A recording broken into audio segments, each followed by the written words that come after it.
குரங்கு பொம்மை படம் மூலம் மக்களை ஈர்த்த நித்திலன் சாமிநாதன் இயக்கத்தில் விஜய் சேதுபதியின் 50வது படமாக வெளிவந்த மகாராஜா திரைப்படம் மக்கள் மத்தியில் நல்ல வரவேற்பு பெற்று 100 கோடிக்கு மேல் உலகம் முழுவதும் வசூல் செய்தது. அதைத் தொடர்ந்து இந்த படம் சைனாவில் வெளியிடப்பட்டது. இதன் பிரீமியர் ஷோல மட்டும் 5,72,00,000 ரூபா வசூல் பண்ணியிருக்கு. அதே மாதிரி ஃபர்ஸ்ட் நாளில் 5,20,00,000 ரூபா வசூல் பண்ணியிருக்கு. 2வது நாளில் 10 கோடி ரூபா வசூல் பண்ணியிருக்கு. 3வது நாளில் அட்வான்ஸ் புக்கிங்கில் மட்டும் 1,50 கோடி ரூபா வசூல் செஞ்சுருக்கு. இது வரைக்கும் வந்து ஃபர்ஸ்ட் டே, செகண்ட் டே சேர்த்து 20,92,00,000 ரூபா வசூல் பண்ணியிருக்கு.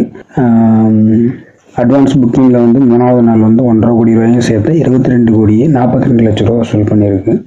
தமிழ் சினிமாவில் பிரம்மாண்ட படமாக 2018 வெளிவந்த 2.0 திரைப்படம் மக்கள் மத்தியில் நல்ல வரவேற்பை பெற்றது. இதில் சூப்பர் ஸ்டார் ஆக்டிங், ஷங்கரின் பிரம்மாண்டம், அக்ஷய்குமாரின் வில்லனிசம் போன்றவை சிறப்பாக அமைந்தது. இந்த படம் வந்து தமிழ் சினிமாவின் முதல் 500 கோடி திரைப்படமாக அமைந்தது. இந்த திரைப்படம் முதலில் சீனாவில் வெளிவந்த திரைப்படம் என்ற பெருமையும் பெற்றது.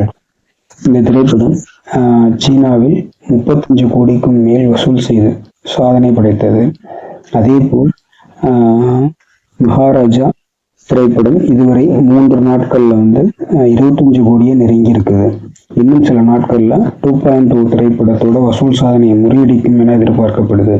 இந்த படம் சீன மக்களுக்கு பிடிப்பதற்கு காரணம் படத்தின் திரைக்கதை மற்றும் அடுத்தடுத்து என்ன நடக்கப் போகிறது என்ற சஸ்பென்ஸ், வில்லன் யார் என்ற அனைத்தும் விறுவிறுப்பாக இருக்குமாறு நித்திலன் சாமிநாதன் அவர்கள் இயக்கியிருப்பது மற்றும் படத்தில் நடித்த விஜய் சேதுபதி நடிப்பு, சிங்கம் புலி வில்லனாக முதன்முறையாக நடித்தது, போலீஸ் கேரக்டர் நட்ராஜ் போன்றவர்களின் நடிப்பு மிகவும் நேர்த்தியாக அமைந்ததால் அனைத்து இடங்களிலும் மக்களுக்கு பிடித்த படமாக அமைந்துள்ளது. இதைத் தொடர்ந்து ஜப்பானிலும் வெளியிடப்பட போவதாக தகவல் கிடைத்துள்ளது. இந்த நியூஸ் பிடிச்சிருந்தா மேன்கோ சேனலை ஷேர் பண்ணுங்க, சப்ஸ்கிரைப்